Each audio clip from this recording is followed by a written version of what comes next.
Hello YouTube, j'espère que vous allez bien. Dans cette nouvelle vidéo, nous allons voir comment implémenter le responsive de notre landing page. Donc, si nous venons sur notre projet, vous allez voir que nous avons déjà reconstitué le projet et nous allons juste implémenter le responsive. Qu'à cela ne tienne, je tiens à préciser qu'il y en a plusieurs méthodes, mais nous allons nous attarder sur les deux méthodes les plus courantes. Voilà. Dans un premier temps, si on essaye de réduire l'écran, voilà, nous allons nous rendre compte qu'il est parfaitement responsive. Et là, voilà, sur tablette, peut-être on peut modifier cela et supprimer ceci sur tablette. Et sur PC, voilà le résultat. Comment il fonctionne?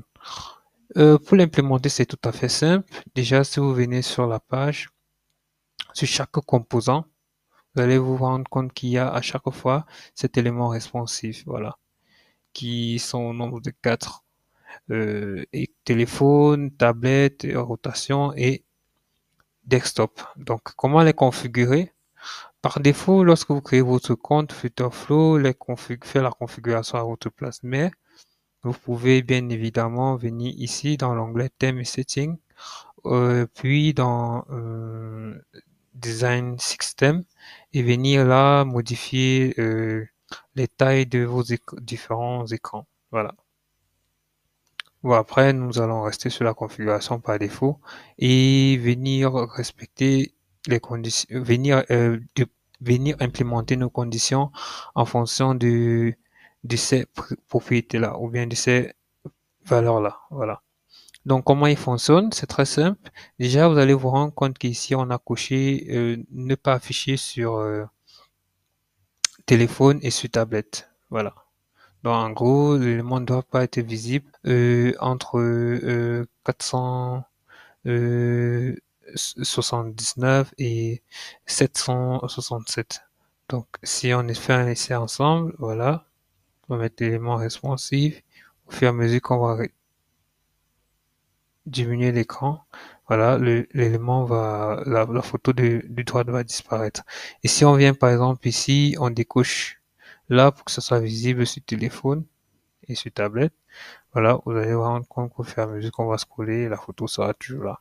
Donc si on vient là sur téléphone, elle est toujours là. Si on vient là sur tablette, elle est toujours là. Voilà. Donc c'est tout à fait simple. Il suffit juste de venir sur le paramètre ici, voilà, et cocher sur quelle dimension d'écran voulez-vous que l'élément s'affiche. Nous, si on coche par exemple qu'on ne veut pas que ce soit présent sur PC, bah ça ne sera pas présent sur PC. Et lorsqu'on passera sur tablette, voilà, l'élément est présent. Et si on passe sur téléphone, une fois de plus, l'élément est présent. Donc, en gros, réellement, c'est pas ça qu'on a besoin, c'est plutôt de l'inverse dont on a besoin. Et puis voilà. Donc ensuite, est-ce que c'est suffisant? Non, c'est pas suffisant. Bien évidemment, ça peut marcher sur ce style de responsive, mais après, est-ce que c'est quand nous allons rencontrer du texte ou bien les dimensions de composants, est-ce que c'est avec cette méthode-là que nous allons fonctionner? Non. Il en existe d'autres et c'est ces méthodes-là qu'on va appliquer maintenant. Voilà. Donc le but, c'est de pouvoir passer de ce bloc-ci à cette architecture-ci là. Voilà. Tout d'abord, nous allons nous attarder sur le logo et du moins sur le header où on va essayer de diminuer, quitter de cette dimension, donc d'une largeur de 180 à une largeur de 193 en fonction de la largeur de notre écran. Voilà. Et faire de même pour l'alignement du texte et l'architecture de façon générale. Voilà. Je vais d'abord designer cette composante pour que vous voyez comment les choses fonctionnent.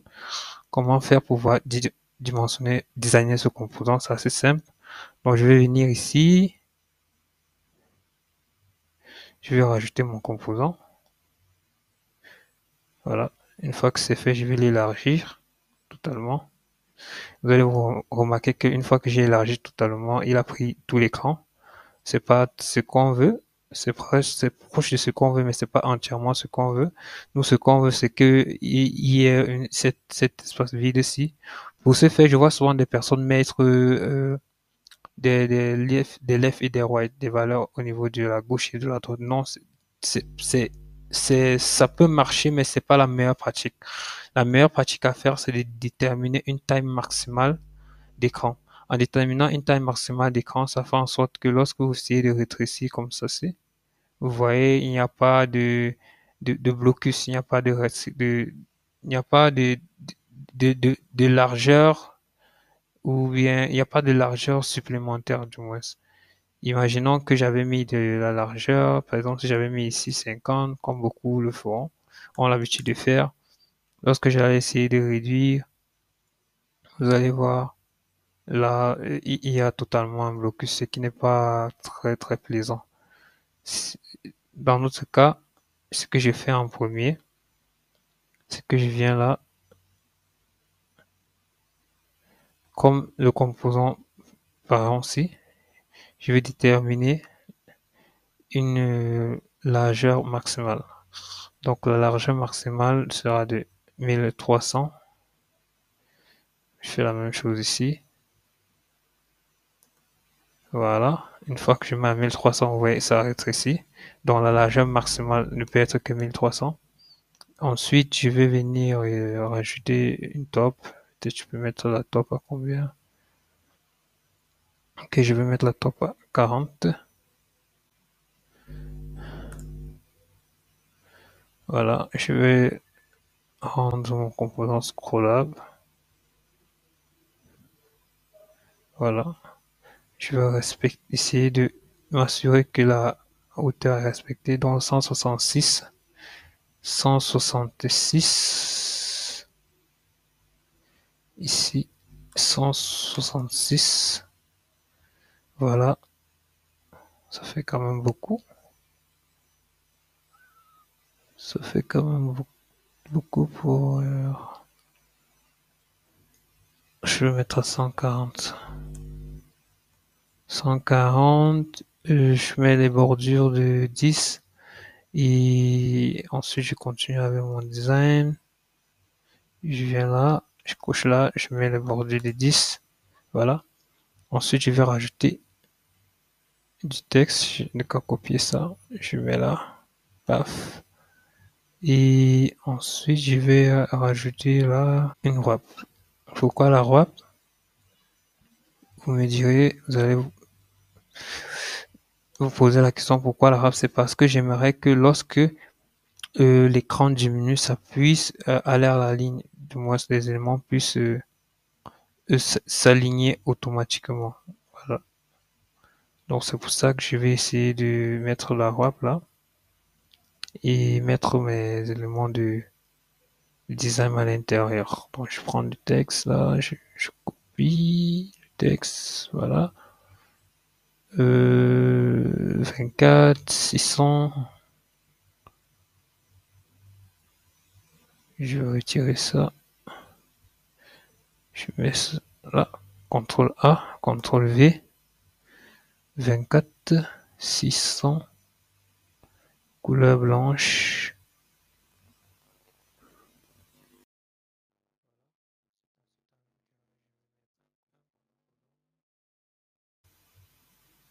Encore 5.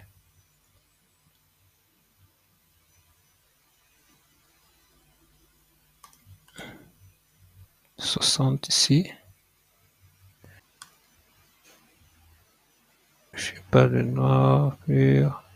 260. Voilà. Je vais mettre là 250. Et bordure. Ensuite, je vais espacer le tout de 20. Et je photoie la ligne. À l'intérieur, je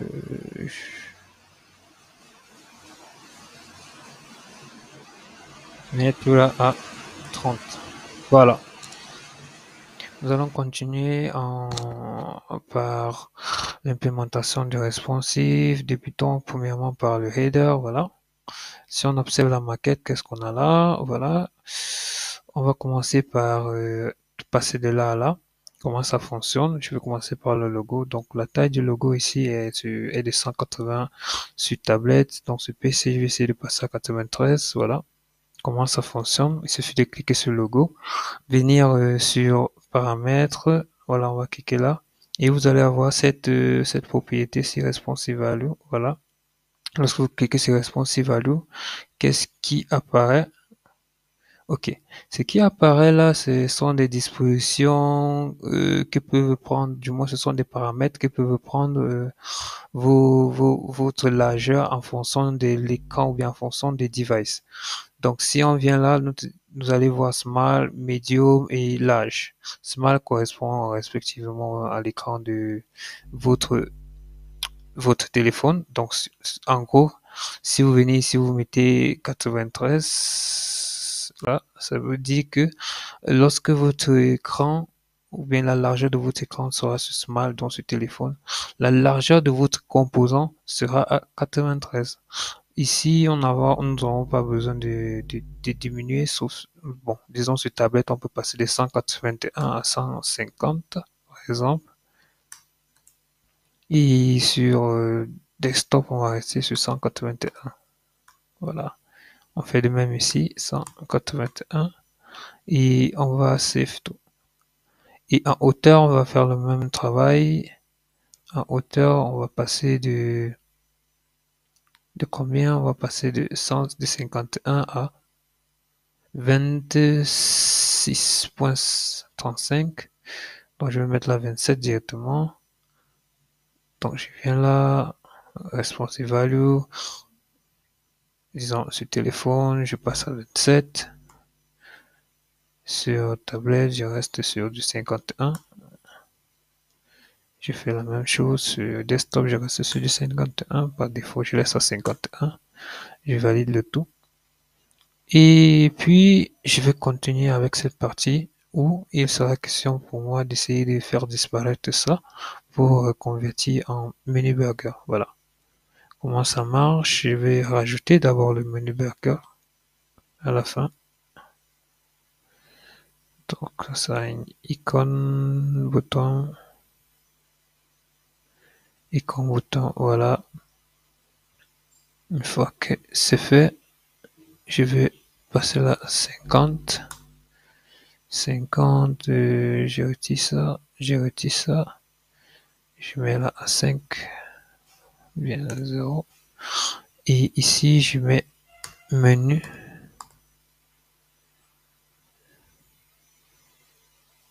Voilà, menu, je rajoute ça, 32. Voilà, c'est plus cool. Et comme tout à l'heure, pour cette partie, je n'aurai pas besoin de trop me casser. Je viens là, je coche. Affiche-toi sur téléphone uniquement, sur tablette, voilà. Et ne t'affiche pas sur un ordinateur. Je fais là, ne t'affiche pas sur des téléphones ou des tablettes. Ne t'affiche que sur du desktop. Je fais le même là. Et si j'essaie de tester tout cela,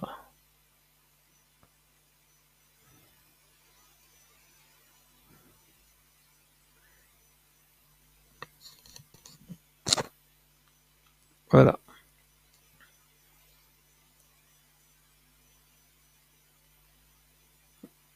cool. Donc ce téléphone, on a le logo qui devient beaucoup plus petit. Voilà.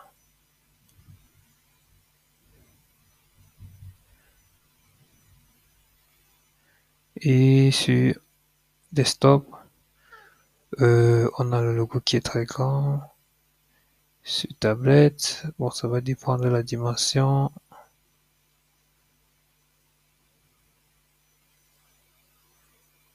Ah, ce téléphone, on a la valeur là qui devient très petite. Voilà. Ce qu'on va faire, on va rajouter une sorte de largeur là, ce téléphone et essayer de rendre tout cela beaucoup plus responsif. Voilà. Et de passer de là à là. Et pour ce faire, j'ai deux méthodes. Soit je peux reconstituer ce design, j'essaie de le mettre là, et je fais faire afficher là en bas, et je le fais afficher lorsque nous sommes sur téléphone. Soit je peux reconstituer ça, et puis je mets l'image en haut, et je le fais afficher lorsqu'on sort sur téléphone. Je pense que la méthode la plus facile, ça sera la première. Donc, on va le faire ensemble. Voilà. Voilà. En attendant que ça charge, qu'est-ce que je vais faire? Je vais venir ajouter ça dans une colonne. Voilà.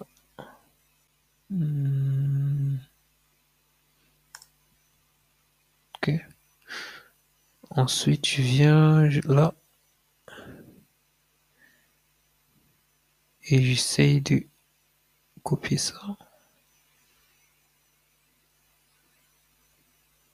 Élément par un. Je copie.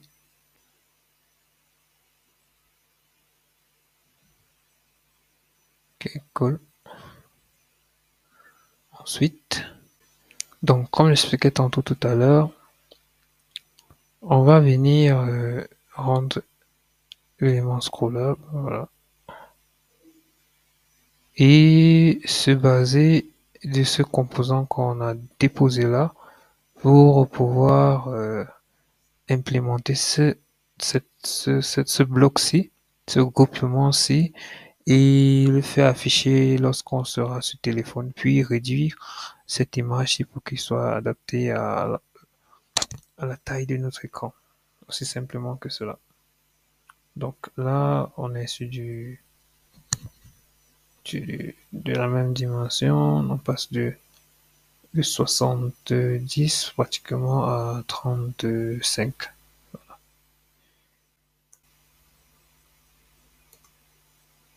Voilà. Et là, je vais venir ici faire de même.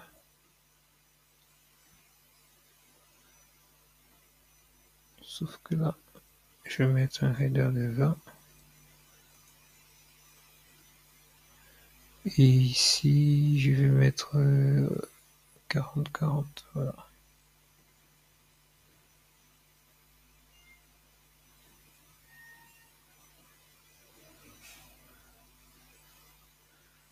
Je vais mettre 40, 30 pratiquement. Et là, ensuite,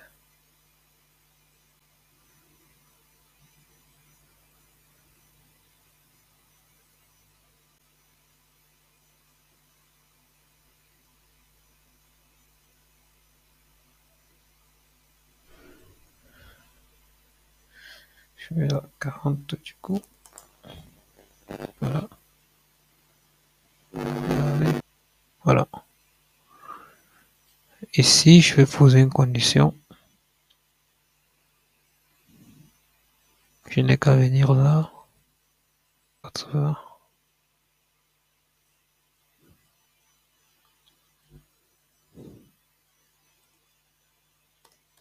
80 ici. Et là, 582. 582. 581. Voilà. 581.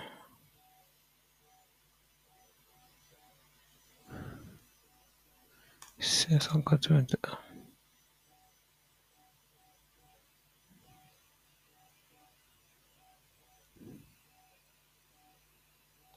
Donc après, on va mettre la condition d'affichage.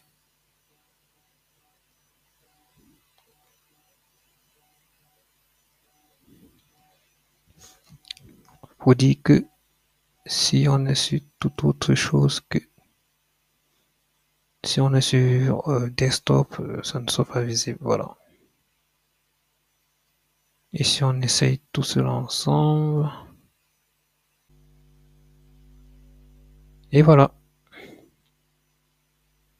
Ouais, et voilà.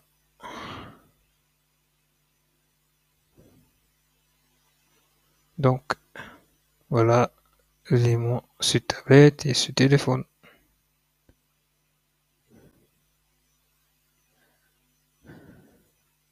Voilà ce desktop et voilà ce téléphone. Après, c'est le même principe que nous allons appliquer ici en bas. De remplacer ce row par une wrap. Voilà.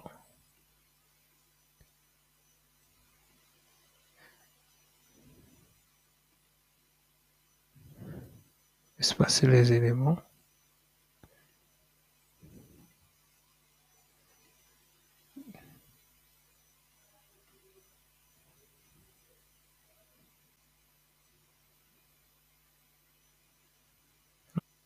Les mêmes résultats.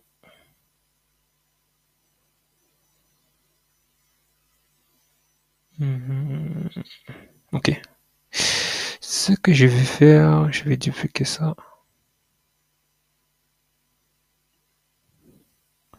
Je vais laisser ça.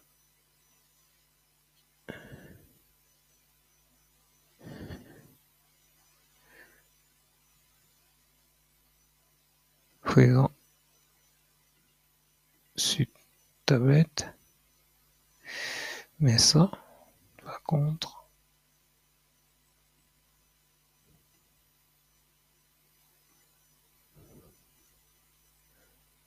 je vais l'afficher sur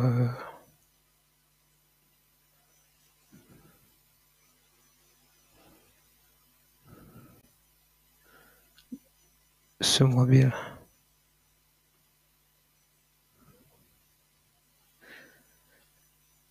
Si je viens là, par exemple,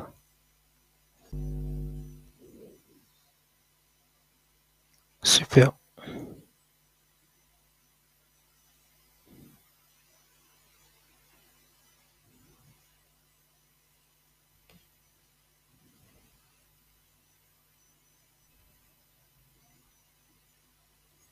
Voilà.